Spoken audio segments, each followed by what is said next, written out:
ক্ষমতায় পাওনা টাকা চাতে গেছে, পাওনা টাকা চাতে যাওয়ার মাঝখানে কথা কাটাকাটি অবশ্যই হয়েছে।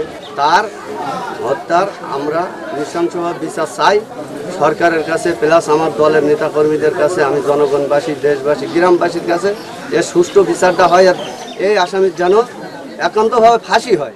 তাহানে মেরু না, ওর বাসি তো বাসিয়ে দেওয়া আমার, তারপর এইবার দুবারা যদি কোনো অন্যায় করে পাঠাচ্ছে না ডাক্তার নিজে দেখাবে। এইবার আমি কাঁদছি আমার সবাই,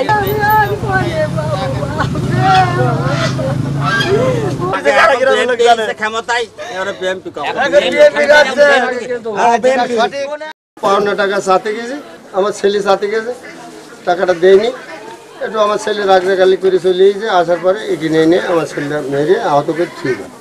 এখানে আমি হসপিটালে এখানে বলছি ডাক্তার কাছে নিয়ে যাও, বলছে না গ্রামের ডাক্তার দেখাও, হসপিটাল নিয়ে যেতে হবে না, গ্রামের ডাক্তার দেখাও, কিছু হবে না। আমার মেয়ে আর ছেলে বউ জোর করে হসপিটাল নিয়ে গেল, বেনা বলতে ফিরিয়ে দিল। আর সকালবেলা 6টার দিকে নিয়ে গেল হসপিটালে, সেখানে মারা গেল।